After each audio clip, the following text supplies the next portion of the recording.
Alright guys, Samsung A50, how to remove permanent Samsung account. Okay, so don't worry about it dahil meron tayo dyang solution.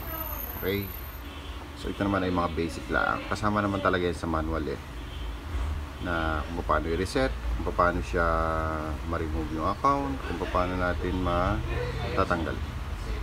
Okay, so in this case naka-insert, naka-login si Samsung account. Okay, right.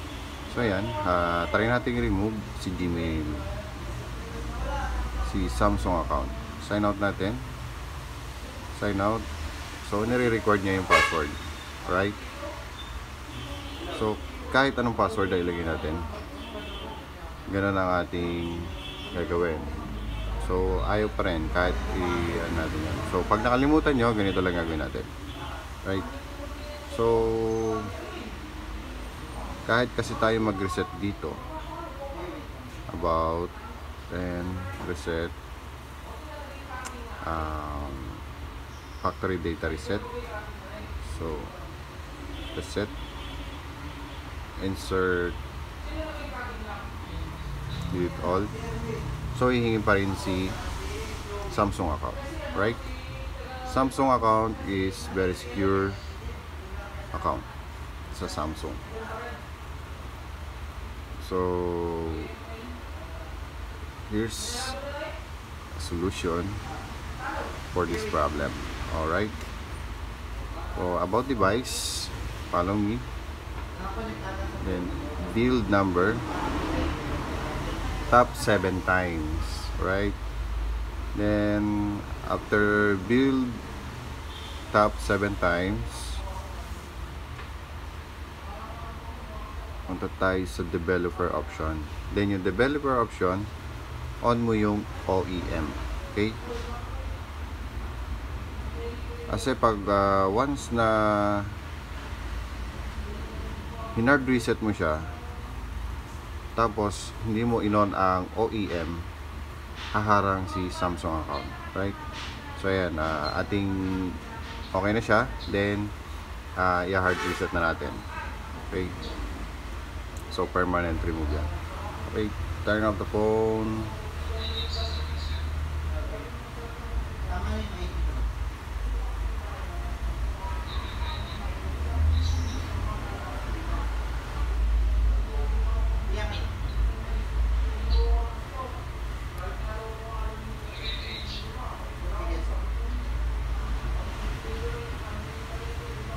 Turn off muna natin.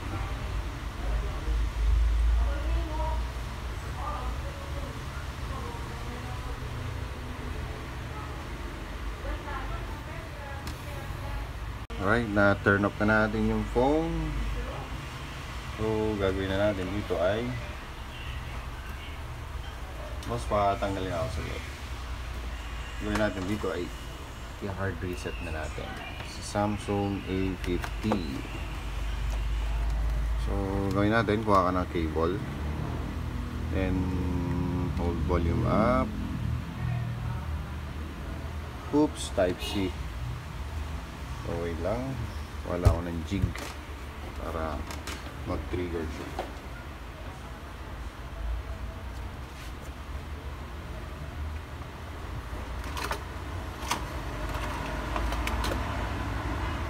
Tapos nasa na yung jig natin? Type C. Okay, kumuhala ako ng jig ang type C. Okay, type C adapter. Okay, so insert USB cable, then wait natin siya mabuhay.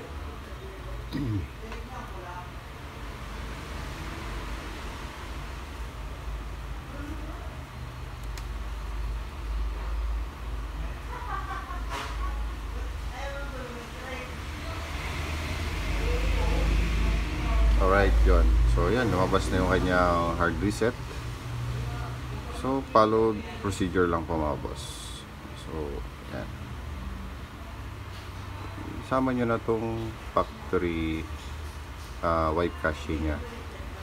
Then wipe data, factory reset, confirm, then yan na. Tayo nyo na lang matapos yan, then finish na yan, and reboot. So guys, pag wala kayong USB na sinasalpak, hindi nyo siya talaga mamapatay. Alright? So yung kasi ang option natin, hindi nyo siya maka-hard reset pag wala kayong USB. So antayin natin matapos, medyo may katagalan lang to. And stay tuned lang po sa aking videos. So guys, kung hindi ka pa nakasubscribe, mag-subscribe ka na sa aking channel at marami tayong tutorial na pwede natin i-share. So kung nagustuhan mo itong video na tayo, please like and share lang po mga boss.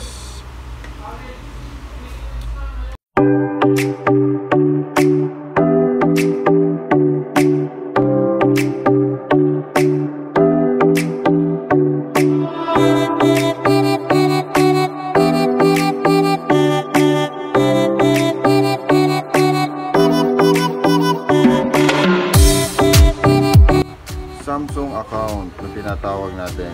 So wala na siyang Gmail, so wala na siyang FRP kasi pwede naman natin i-remove yung FRP bago tayo mag-hard reset. Alright. So most common problem pag nakakalimutan natin yung mga ganang basic step, talagang pasasakitin ang ulo ninyo. Then mawiwin lang kayo, hindi nyo na maaalala yung password nyo. Right? So ayan, dire-diretso. Nag-try ako ng bagong password.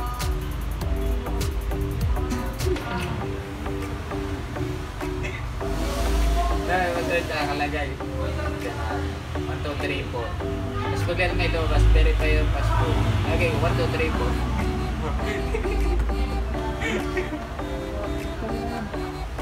Sabi ko yung mga Uy, gawa mo naman yan. hindi ko magawa. Hindi mo kasi recovery. Ha? Hintay mo matapos yan. Returns ko. Mabuta na yung kaya. Ayos na yan, boss. Okay, Samsung account, remove. Skip. Skip. Finish. Okay, yon ang sinasabi natin. Si Samsung account, re-remove na natin. Alright. So, check natin kung nakalagay pa yung account na nakita natin kanina. So, yan mga boss. Wala na siya. Samsung account permanently removed. Right? So, sana binatutunan kayo sa video na to at huwag mo kakalimutan mag-subscribe.